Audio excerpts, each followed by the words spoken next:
Kekuatan hebat itu muncul dari orang yang bisa puasa. Tapi puasa kita ini beda dengan puasa kesaktian. La'allakum tattaqun. Nah, apa sih la'allakum?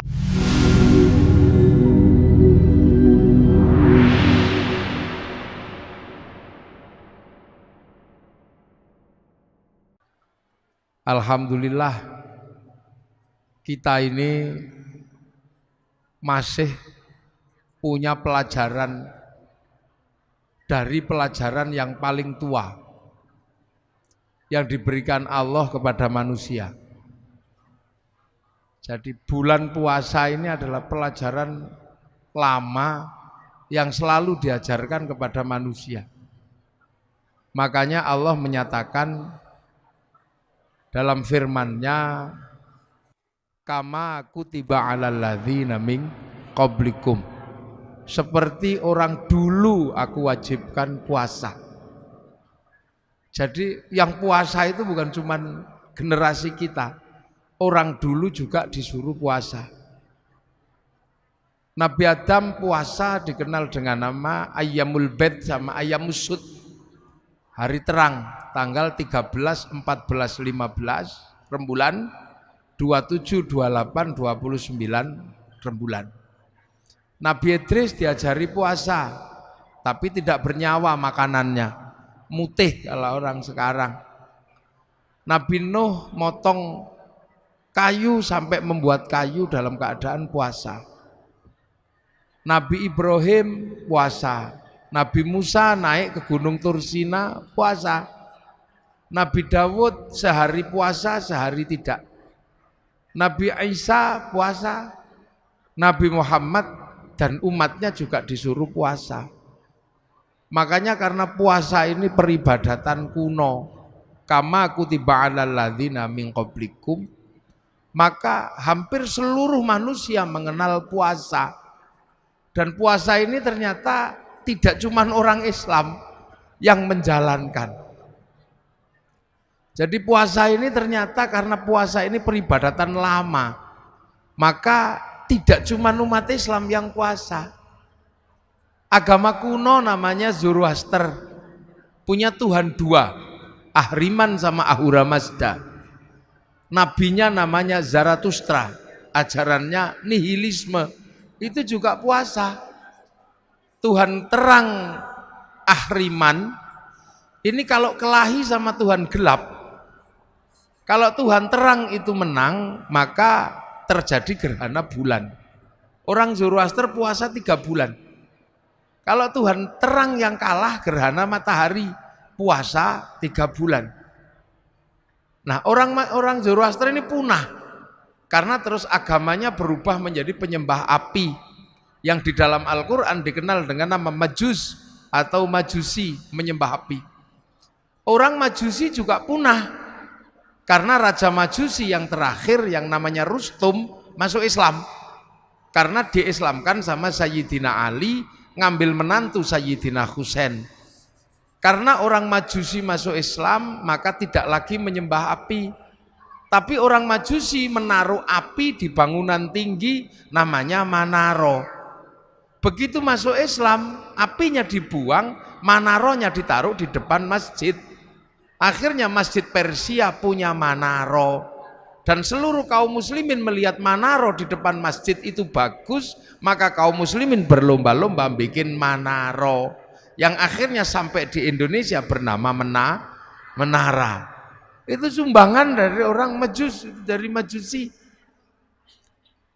Nah, orang Hindu juga diajarkan puasa, namanya upawasa.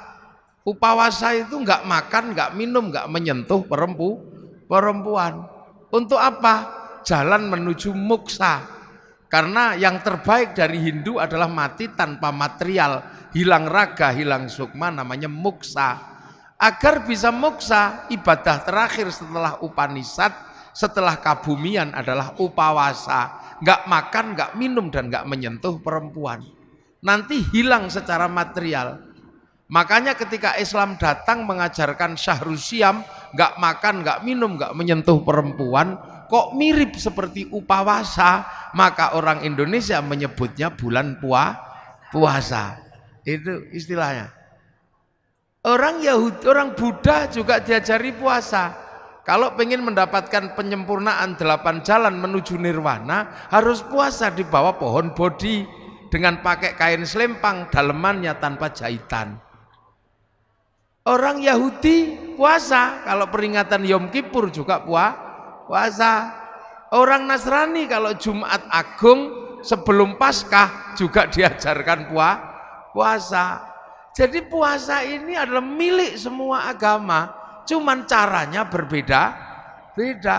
Jadi makanya kalau kemudian halal bihalal ini mempertemukan seluruh umat beragama yang berbeda, pasti nyambung karena urusannya dengan puasa. Nah ini lintas agama juga, loh ya nyambung kalau dalam urusan puasa karena semua agama mengenal puasa. Ini puasa. Makanya puasa itu saking terkenalnya, variasinya paling banyak. Di Indonesia ada puasa makan daun tok, namanya ngidang. Ada puasa makan umbi-umbian, namanya ngerowot. Ada puasa tanpa nyawa, namanya mutih.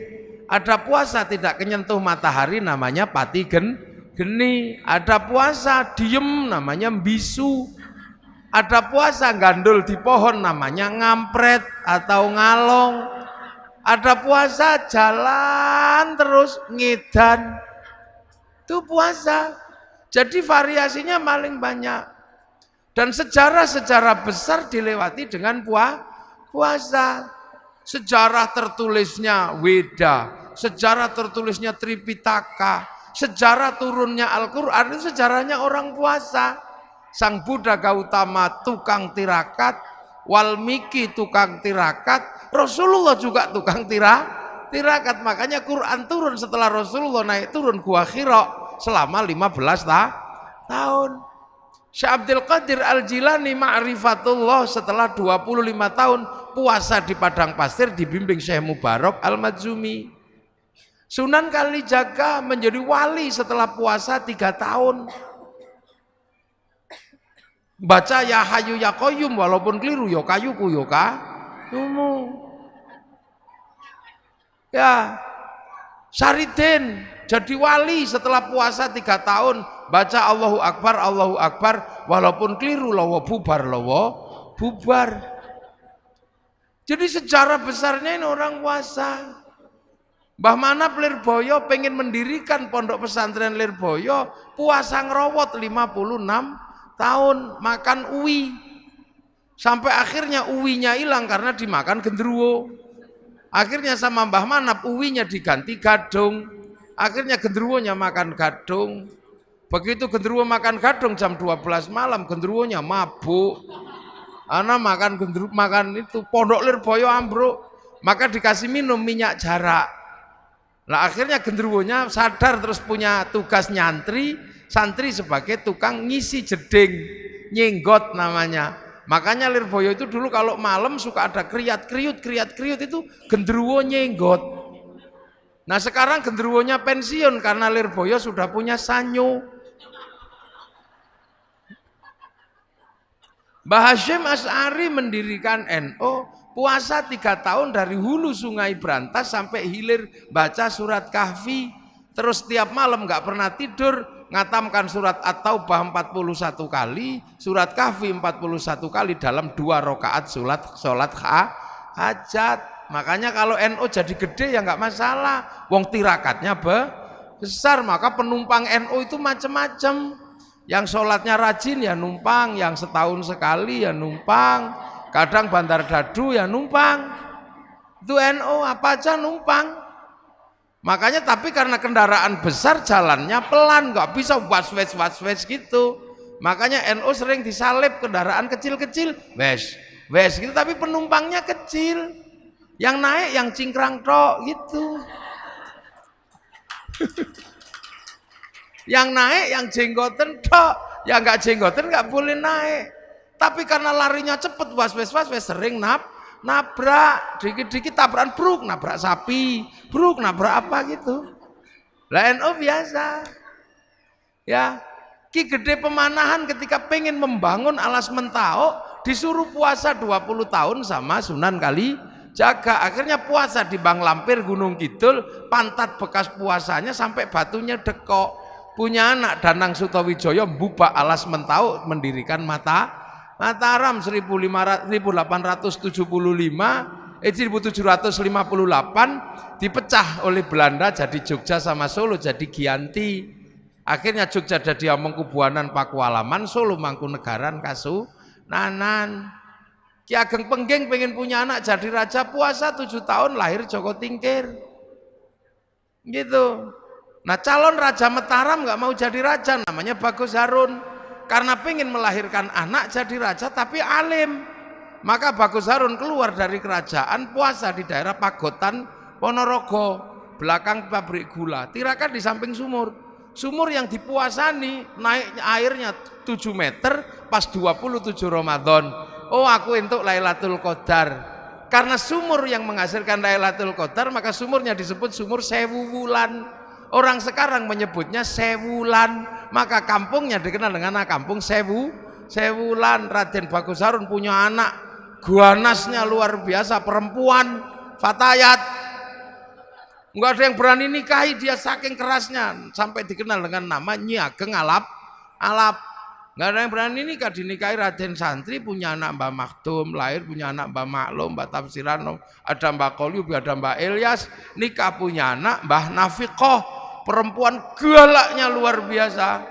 Enggak ada yang berani nikah, dinikah sama Kiai Hasyim Asy'ari, nikah sama Nyai lahir Kiai Wahid Hasyim, nikah sama Nyai Solikah binti Bisri Sansuri, lahir anak Abdurrahman Wahid, seorang presiden Indonesia walaupun 2 tahun.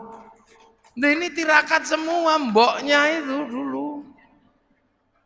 Di Jogja ada orang nggak terlalu pinter namanya Sukirah, pengen punya anak jadi raja, padahal bukan keturunan raja. Tetangganya cuma bilang paling kamu nanti jadi rajanya ketoprak anakmu. Tapi nekat puasa Bu Sukira 9 bulan, pengen punya anak jadi raja, ya Allah, ya Allah. Keluar anaknya laki-laki jemblok keriting, dikasih nama Soeharto, jadi presiden 32 tahun. Loh itu makanya dulu orang itu kalau punya hajat besar, senjatanya puasa. Laki-laki mencintai perempuan paling cantik sak fatayat, kok ditolak? Puasa kalau laki-laki dulu, iya.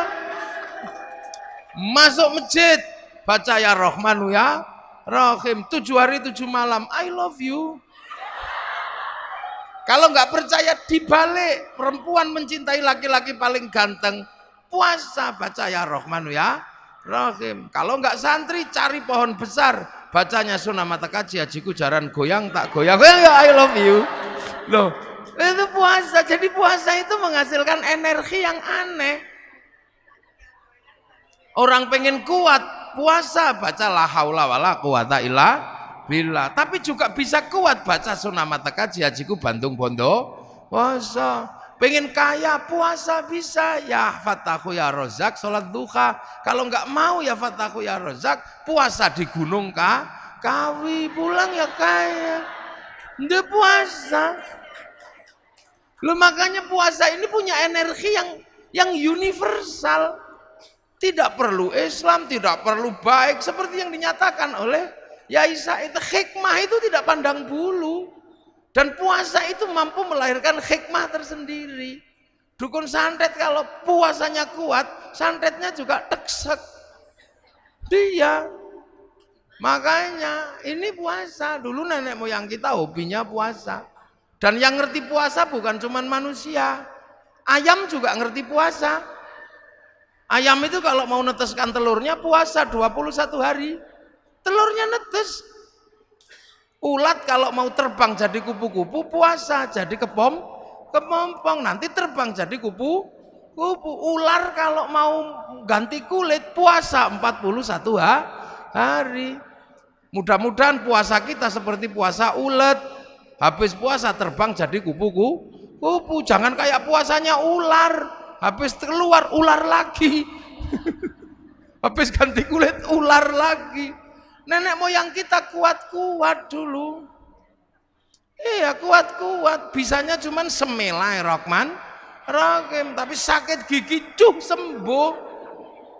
Dukun bayi senjatanya cuman kuoto, tapi tirakatnya kuat, bus gitu keluar. Makanya nenek moyang kita nggak ada takutnya. Dan puasa ini bisa pakai apa saja. Santet pakai puasa ya kuat, bahkan cari nomor pun pakai puasa juga tembus. Nah, ini puasa. SDSB, makanya nenek moyang kita ketemu singa, oh gitu singanya. Kita cuman kalau ke singanya pergi, sakit gigi sembuh. Begitu sekarang orang takut puasa, Bismillahirrahmanirrahim, basin tok. Lah ya makanya dulu orang tidak pernah takut apapun. Bambu runcing sama tentara nggak takut. Sekarang jangankan sama tentara Belanda, jangankan sama singa, orang sekarang sama melinjo takut. Monggo melinjo dan kenapa? Asam urat. Orang sekarang penakut. Orang ayam itu makanan manusia, begitu ayamnya pilek, manusianya ketularan. Lu burung. Lah ya, orang sekarang ketemu santan takut. Enggak. Kolesterol. Manusia jadi penakut karena punya senjata dari Allah nggak pernah dipakai. Dengar puasa, puasa lagi. Akhirnya remuk tubuh manusia modern, rentan sekali manusia modern ini. Akhirnya kalau sudah rentan pasrah sama dokter, masuk rumah sakit. Begitu masuk rumah sakit, dokternya nggak lupa, kamu tak operasi tapi puasa dulu ya. Nah ya dokter mau nangani dengan cara puasa. Loh, makanya kita ini diajarkan puasa. Makanya enak ibu-ibu itu sekarang. Walaupun nggak puasa full, ada puasa enteng-entengan sekarang. Jadi tidak cuma people power yang enteng-entengan. Puasa pun ada enteng-entengan, namanya diet. Diet. Nah, diet kalau keterusan dead. Loh, ini pelajaran dari Allah. Kenapa kita takut? Lu makanya begitu kita ini puasa udah nggak kenal masalah. Lu makanya kekuatan hebat itu muncul dari orang yang bisa puasa. Tapi puasa kita ini beda dengan puasa kesaktian. La'allakum tattaqun. Nah, apa sih la'allakum tattaqun? Agar kita menjadi orang bertakwa. Takwa itu apa? Menghadapkan wajah kemanapun merasa melihat Allah. Allah. Kenapa kita bisa merasa melihat Allah? Dengan puasa. Karena dengan puasa ego kita tuh turun. Kenapa? Karena kita ini punya dua elemen. Manusia itu sudah kenal Allah. Wong sebelum turun dari langit sudah dikenalkan. Alastu birabbikum, kamu lupa enggak kalau aku ini Tuhanmu? Nyawa jawab, qalu bala syahidna ya Allah, aku jadi saksi engkau Allah. Fanfukhur ruh, maka ditirup ke dunia. Lah di dunia ditampani oleh daging. Daging apa? Daging yang diproduksi oleh bapak dan ibu dari sisa makanan yang paling bagus, namanya nutfah. Ini kan sari makanan dunia. Punya bapak, punya ibu dicampur, titipkan di rahim ibu. Makanya perempuan itu namanya sawah. Nisa hukum harsul lakum, perempuan itu sawah karena tempat menanam. Jadi sampean nggak bisa mengingkari kodrat sebagai tempat menanam. Tempat menanam. Jadi sampean itu sawah. Laki-laki ini yang punya sawah. Makanya sampean laki-laki harus tahu, kalau sawah pengen tanamannya bagus, jangan terlalu banyak sampah dan banyak rumput. Maka perempuan kalau pengen tanamannya bagus, bersihkan seperti sawah tanpa rumput dan tanpa sampah, agar bersih. Kalau sudah tumbuh jerawat, masukin salon. Begitu. Perempuan itu harus selalu bersih karena tanamannya biar bagus. Nah itu tugas laki-laki, belikan lipstik, belikan bedak. Tangannya nggak boleh kasar, belikan mesin cuci. Tubuhnya nggak boleh pengap, belikan AC. Loh, makanya qawwamuna 'alan nisa itu nggak boleh dilupakan. Kadang ini nggak disampaikan kepada seorang laki-laki. Makanya karena kiainya biasanya laki-laki, itu nggak disampaikan perempuan seperti sawah. Iya, jadi laki-laki ngerti betul ini sawah harus benar-benar diperbaiki, tidak boleh kotor, tidak boleh ini. Belikan lipstik yang bagus. Yang kedua, perempuan itu adalah sawah. Sawah harus dipupuk dan selalu ada air biar selalu teduh dan penuh kesuburan. Artinya perempuan tidak boleh kering. Karena perempuan tidak boleh kering, maka perempuan harus selalu senang hatinya. Biar perempuan senang hatinya, laki-laki mesti kasih uang. Loh itu. Ini sebab pembelajaran buat laki-laki ini. Iya ini. Nggak apa-apa biar dia belajar. Iya, ini pembelajaran. Biar nanti pulang ngomong sama suaminya, kata kiai, saya ini sawah, saya terima ditanami, tapi tolong dong airi dan kasih kesuburan. Gitu. Perempuan itu sawah, kalau lagi ditanami nggak boleh dibakar, maka perempuan nggak boleh dimarahi, harus dikasih sayangi. Lo bener.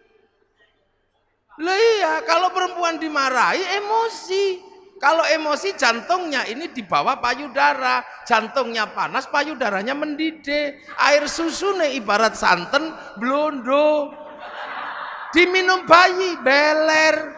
Makanya kalau teteknya nggak sehat, bayinya bengek. Maka ada istilah tetek bengek. Loh ini pakai. Loh ini harus benar-benar ditanam dulu.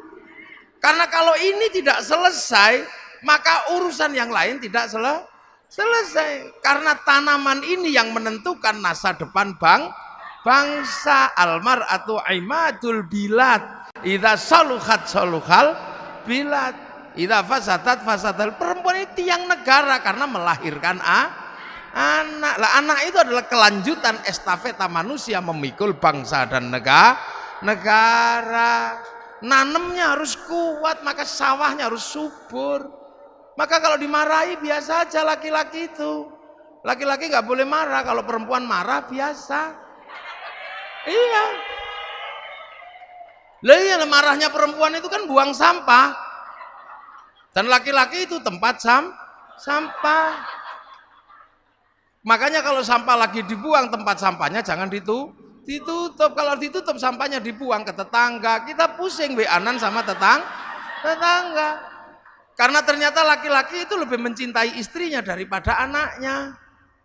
Dia, laki-laki manapun pasti lebih mencintai istrinya daripada anaknya. Survei membuktikan. Loh, laki-laki pulang kerja, anaknya di pangku tetangga. Terima kasih. Loh, iya. Loh, pulang kerja anaknya tiba-tiba digendong tetangga. Terima kasih. Coba kalau yang di pangku istrinya. Wah, loh, ini membuktikan bahwa laki-laki mencintai istrinya. Senggol bacok. Loh, makanya kan ada cerita. Ada cerita ja'a rajulun ila Umar bin Khattab. Ada laki-laki datang ke Sayyidina Umar. Itu nggak disebut, ternyata Abu Dzar Al-Ghifari. Abu Dzar Al-Ghifari itu kepala suku panglima perang, tapi istrinya cerewetnya luar biasa. Sampai ini apa? Sayyidina Abu Dzar itu, ya Allah aku kurang apa? Udah ganteng, kaya, kepala suku, panglima perang, punya istri satu, cerewetnya gini. Awas tak tukar tambah aja ini. Tapi sebelum tak tukar tambah, tak konsultasi sama Sayyidina Umar. Sayyidina Umar ini kan keras-kerasnya laki-laki. Nah, Sayyidina Umar gak ada yang berani baca Quran aja, gak ada orang berani denger. Sayyidina Umar kalau baca Quran, Bismillahirrahmanirrahim, Alhamdulillahirabbil alamin. Sayyidina Umar. Kalau yang Bismillahirrahmanirrahim, Kenapa tadi nggak bilang Allah? Nah, berarti nggak cocok memang, keras-keras. Bismillahirrahmanirrahim. Itu Sayyidina Ali. Kalau Sayyidina Umar, Bismillahirrahmanirrahim. Allah. Kalau khutbah itu pedangnya, ittaqillah. Sak masjid gini semua. Makanya saking kerasnya Sayyidina Umar, ketika Sayyidina Umar meninggal, Sayyidina Ali nadar. Orang kok kerasnya kayak gini, kalau mati ditanya malaikat mungkar nakir jawabnya apa? Maka meninggalnya Sayyidina Umar, kuburannya di kuping sama Sayyidina Ali. Karena sama-sama walinya ya denger. Assalamualaikum, salam. Malaikat mungkar nakir kaget, salam. Siapa itu? Mungkar nakir ya Umar. Ada apa? Ya mau nanya ya Umar. Nanya apa? Ya marrobuka. Ya Allah. Apalagi udah itu aja gak jadi. Loh, itu maka Sayyidina Abu Dzar ini mau curhat ke Sayyidina Umar. Baru mau curhat tentang perempuannya yang cerewet. Sampai di dalam rumah dengar ada perempuan ngomel. Ternyata Bunyai Atikoh lagi ngomeli Sayyidina Umar. Sayyidina Abu Dzar podo tiba. Selesai ngomel, Assalamualaikum, salam. Siapa itu? Abu Dzar ya Umar. Ada apa? Kok tumben-tumben suruhnya sini? Gak jadi, sama aja katanya. Loh. Akhirnya Abu Dzar ini kan nanya, ya Umar, ternyata kamu kok tahan istrimu ngomel seperti itu? Kok kamu tahan? Ya, aku harus tahan. Karena memang istriku setiap hari ngomel. Tapi ngomelnya istriku tidak sebanding dengan kasih sayangnya pada anak-anak dan keluarga. Ya maksud gitu. Coba kalau jawabannya iya kayak radio rusak, ngomel lagi. Nah inilah. Maka ini tiang negara. Makanya jangan ngomel. Karena jadi perempuan itu ternyata nggak enak. Ini saya punya pengalaman. Saya pernah jadi perempuan sehari semalam. Yakin saya pernah jadi perempuan sehari semalam. Gara-gara istri saya tak omeli nantang. Wah anak begini kocar kacir seluruh rumah. Padahal yang bantu juga sudah banyak. Mas jangan ngomong gitu. Kamu belum ngerasain jadi perempuan. Nggak enak jadi perempuan itu. Akhirnya saya emosi. Ya sudah gantian saya jadi perempuan. Ya sudah hitam di atas putih saya sama istri saya. Saya jadi perempuan sehari semalam 24 jam. Teken saya, nanti jam 2 malam kamu harus minggat dari rumah ini. Akhirnya tak suruh pergi istri saya jam 12 malam, kasih duit 10 juta. Iya, kamu pergi dari rumah ini malam hari ini, jangan sampai anak-anak bangun. Nanti kalau saya nggak tahan kamu tak telepon. Iya. Pernah itu. Wah, akhirnya istri saya udah pergi, saya ini gagah mau jadi perempuan. Subuh-subuh anak saya kan nggak bangun. Akhirnya saya nyontoh istri saya, nak bangun, nak. Ya nggak ada yang denger. Itu kan pekerjaan istri saya pidato kalau pagi-pagi. Saya yang pidato, nggak ada yang denger. Biasanya istri saya kalau anaknya nggak bangun dicubit. Saya ikut nyubit. Kalau dicubit sama ibunya bangun, dicubit saya ditendang kepala saya. Wah, akhirnya nggak bangun. Gagal saya udah mulai pusing. Ada yang turun bawa pempes. Kepala saya udah sak helm rasanya. Habis itu mandikan, disemproti biasanya istri saya. Saya ikut nyemproti, ngamuk kepanasan. Ada yang kedinginan, habis itu jejer didulang, gini satu-satu. Ada yang kegedean, disembur ke, diuncal no. Stres saya jam 7 akhirnya mau sekolah, gagal semua. Gak ada yang mau sekolah. Habis itu rumah berantakan, TV pecah. Remote kocar kacir sudah. Jam 1:30 saya minta ampun sama Dek pulanglah. Nyerah aku. Nyerah. Akhirnya dia ketawa. Iya aku sudah di samping rumah karena engkau pasti gak tahan. Iya wis nyerah. Tak cekel tangannya begitu sampai rumah. Ambung ping 7. Sudah itu. Ini ngerti semua ini anak-anak. Bang ini ngomongan saya itu 1, 2 itu. Betapa kerasnya istri saya. Tapi saya gak tahan akhirnya. Ampun saya. Akhirnya nyerah saya itu. Makanya tadi termasuk baju ini dia yang jahit. Karena saya ini hidupnya diurusi orang. Jadi ke sana diurus. Hampir istriku itu jarang ngurusi saya. Maka cuman dia bilang, Engkau boleh diurus sama siapa Mas, tapi saya minta satu, biar urusan bajumu dan sarungmu urusanku.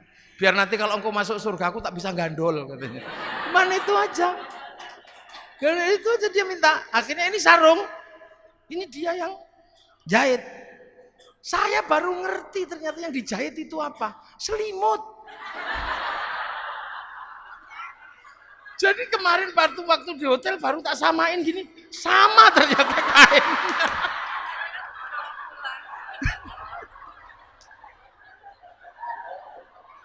Jadi dia punya kebiasaan beli selimut untuk digelar di ranjang itu. Nanti setelah itu dia cuci, terus dijadikan sarung ini. Katanya. Biar kemanapun kau selalu mengingatku katanya. Iya. Makanya saya itu gak bisa marah sama istri saya. Sekali saya marah itu kapok saya, dia marah kapok saya. Dek dandan yang cantik, ya Mas. Karena pagi nanti kawinan santri, gak boleh kau kalah cantik. Dandan habis subuh. Jam 7 keluar rumah menurut saya udah paling cantik. Naik mobil di depan, samping ini sopir santri namanya Arifin. Anak saya di belakang sama istri saya di depan. Tak lihat dari spion, oh cantiknya. Tapi begitu sampai di perempatan lampu merah, ada perempuan cantiknya luar biasa. Mulut saya nyeronong, ya Allah, ayune taiku. Dari belakang saya lupa dicubit, itu sakitnya luar biasa. Itu kayak tang. 3 tahun yang lalu saya masih kerasa sampai hari ini sakit-sakitnya. Sambil ngomel nangis itu bedaknya rusak itu. Dasar mata laki-laki. Ada saya aja berani memuji perempuan lain. Oh no, nangis saya. Iya dek sepurane. Gak ada maaf. Perempuan sudah tersembunyi masih bisa dilihat. Aku mau bilang enggak ya enggak mungkin dong terlanjur ngomong. Akhirnya saya dengan gaya laki-laki, iya dek. Saya memang tadi melihat perempuan cantik di dalam mobil yang tersembunyi itu. Iya mata laki-laki, iya karena aku laki-laki. Perempuan cantik dimanapun yang tersembunyi sekalipun aku pasti tahu. Karena kalau aku nggak mampu melihat perempuan yang cantik dan tersembunyi, mana mungkin dulu aku menemukanmu.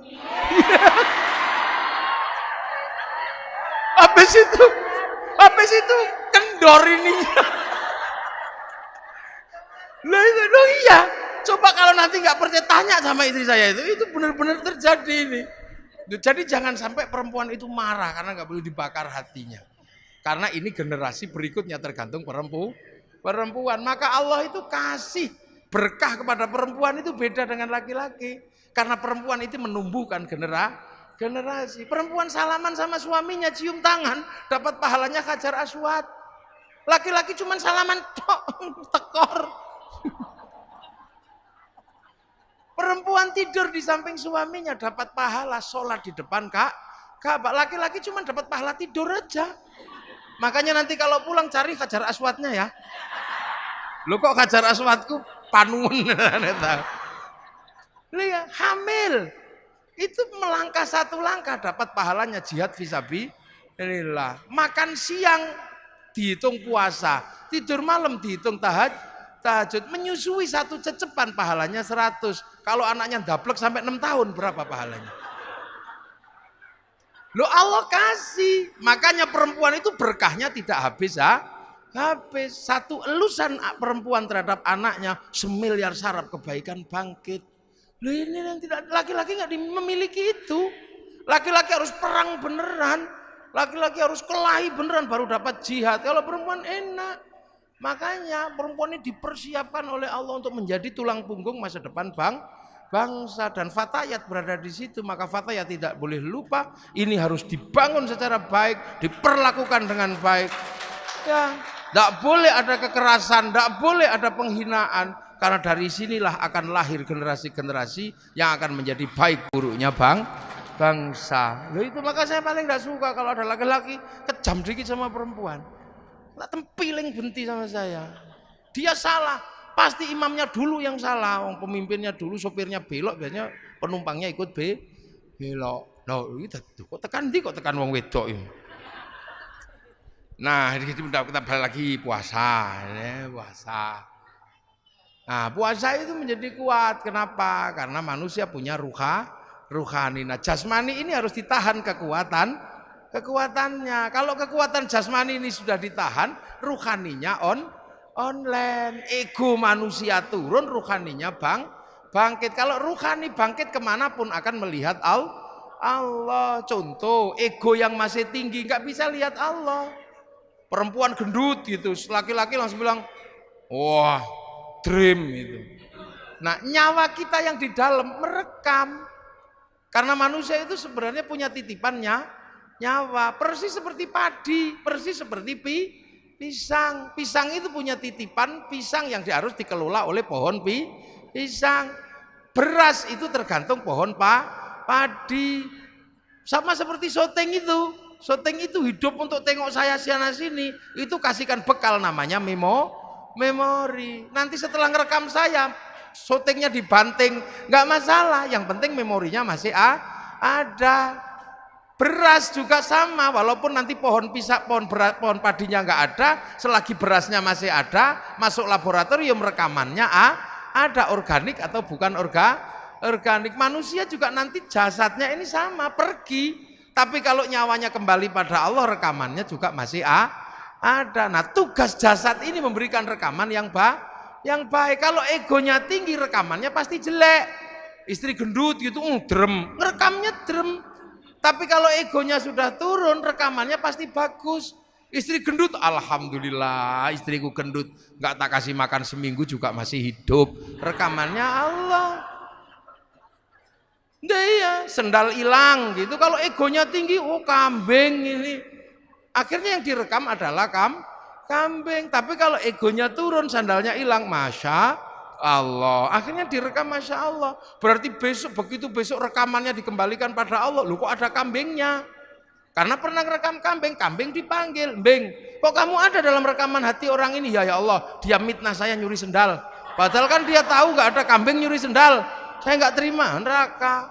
Makanya orang kalau egonya turun, rekamannya Allah. Lihat ayam naik masjid, alhamdulillah ya Allah, ayam naik masjid. Kok belum begitu jerot, alhamdulillah ya Allah, santriku bisa praktek toharoh, membersihkan telek dari atas masjid. Karena kalau tidak ada telek naik ke masjid, santri nggak bisa praktek toharoh. Wong kiai nggak boleh bawa telek ke atas masjid tuh. Rekamannya Allah terus. Makanya orang ini kalau puasanya kuat, rekamannya Allah lah adanya. Kalau sudah rekamannya Allah, sistem online-nya ya tinggal share it. Nah itu hikmah muncul itu dari situ. Nah itu makanya ego itu hati-hati, bisa menjauhkan kita dari Allah. Contoh, ini kan habis lebaran, Bu Ketum, Mbak Anggi, aslinya mana? Sragen. Nah di Sragen itu ada ayam goreng. Jaya Sragen itu ada ayam goreng. Mungkin karena sudah lama di Jakarta, pengen ayam goreng Sragen.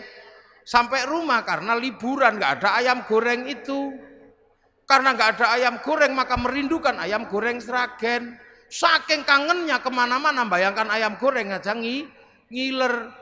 Saking ngilernya nggak tahu main ke rumahnya Pak Bupati, ada ayam goreng yang diinginkan. Hati-hati, jangan dimakan. Itu bisa haram. Kenapa? Karena didorong oleh nafsu selama 1 minggu pengen ayam goreng. Begitu dimakan nikmatnya luar biasa. Akhirnya pergi ke rumahnya Pak Camat, ada ayam goreng yang sama. Karena sudah tidak terlalu kepengen, begitu monggo silahkan. Enggak. Akhirnya kemakan juga, begitu kemakan, enak tempatnya Pak Bupati, karena udah nggak kepengen. Begitu sampean bilang enak tempatnya Pak Bupati, ribut sama Allah. Wong hari ini dibagi yang itu, kok masih nggak terima membayangkan yang kemarin. La in syakartum la azidannakum, wa la in kafartum inna adzabi lasyadid. Makanya kiai-kiai pendiri bangsa ini kalem-kalem. Karena tirakatnya kuat-kuat, makanya hanya Allah. Lihat orang Yahudi, oh juga bikinan Allah. Lihat orang Nasrani, oh juga bikinan Allah. Lihat apa saja. Makanya orang NU itu tenang. Enggak pikut, hancurkan Yahudi. Yang enggak lah, orang Yahudi juga berandil pada umat Islam. Kalau umat Islam Indonesia pergi haji, yang bikinkan pesawat juga orang Yahudi. Kalau Yahudinya mati, berenang kita. Loh. Perempuan-perempuan ini menjadi cantik karena orang Prancis yang bisa bikin bedak dan parfum. Agamanya apa? Ya orang Prancis yang ngerti. Kalau nggak ada orang Prancis yang bisa bikin bedak dan bikin parfum, kita kembali ke bedak Jakarta, beras ditumbuk, ya blonteng semua. Lah itu makanya Rasulullah cuma menyatakan mayuridillahu bihi khairan yufaqihu fiddin. Siapa yang dikehendaki baik oleh Allah dikasih ngerti urusan agama. Khairan di situ nakiroh. Khairan itu kalau nakiroh maknanya khairan kamilan, kebaikan yang sempurna. Manusia nggak sempurna maka nggak mungkin punya kebaikan yang berdiri sendiri. Contoh sekarang yang paling baik siapa? Tadi Kiai Said. Begitu Kiai Said pergi yang paling baik siapa? Saya. Lah, saya yang paling baik dikasih mic ngomel sesukanya enak karena paling baik, tapi saya nggak boleh ngomong paling baik sebab kebaikan saya menjadi ada di sini karena Mbak Anggi bikin acara fatayat. Kalau nggak ada acara fatayat saya nggak terlihat baik di sini. Nah kalau sudah baik seperti itu siapa yang baik? Ya ribut kata Mbak Anggi, ya saya. Kata saya, ya saya kalau saya nggak datang jelek acaramu Mbak. Nah, gitu. Jadi itu baru dua udah ribut kebaikan itu. Apalagi kalau sampean ikut-ikutan. Kami yang paling baik. Karena kalau kami nggak ada di sini semua, yang ada cuma di atas, cek sound. Loh kita ini udah nggak usah ribut. Kita indah makan ini saja sudah Allahumma barik lana. Kenapa bukan barikli kok barik lana? Karena urusan makanan itu melibatkan banyak orang. Yang nanam siapa, yang masak siapa, yang bikin sabluk siapa, yang bikin api siapa, yang bikin bumbu siapa, yang ngulek-ngulek siapa, yang bikin cobek siapa. Kita nggak pernah tanya, jangan-jangan cobek yang dibikin waktu membikin kekurangan air dikencingi. Kita juga nggak ngerti. Kita nggak punya garam untuk menikmati masakan. Jangan-jangan orang sana, orang Indramayu, orang Kudus, orang Jepara yang bikin garam lagi bikinnya kepengin kencing di kolam garam, nggak ngerti kita. Terus dibawa sopir truknya kita nggak ngerti. Jangan-jangan mampir warung-warung di Indramayu, nggak ngerti kita. Terimanya mateng loh. Itu makanya kebaikan itu nggak bisa berdiri sendiri. Maka jangan sekali-sekali orang baik mengaku yang paling baik. Itu seperti paku menempel pada kayu. Begitu paku mengatakan yang terbaik, lepas dari kayu, dia akan menjadi batu atau menjadi besi yang berkarat. Nah itu NU sifat dasarnya begitu. Makanya NU nggak pernah kami paling baik. Enggak. Iya, Fatayat punya bordir. Yang bordir mesinnya mereknya Butterfly, buatan Cina. Ini rame indah, minumnya Nestle, ini Prancis kalau nggak salah. Kita bisa begini karena komunikasi sama saya pakai handphone. Yang datang orang bawa handphone punyanya orang Korea Samsung. Pengajian ini menjadi indah karena orang Jepang bikin toa. Jadi bagus karena itu. Ada yang saya yang paling murni. Kenapa? Saya minumnya degan. Nggak bisa. Degan itu dipacok pakai golok dari pir mobil buatan Jepang. Yang paling murni sekarang tinggal satu. Kalau ada hujan mangapo.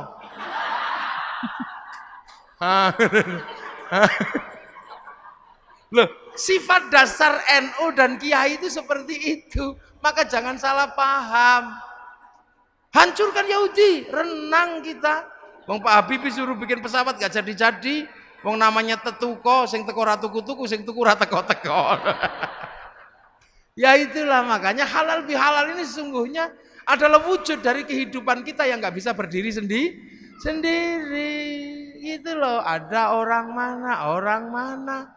Orang Eropa yang gagahnya seperti itu, kalau musim panas, musim dingin lari ke Indonesia. Kalau musim gugur dia cari buah dari Indonesia, dari negara yang biasa aja.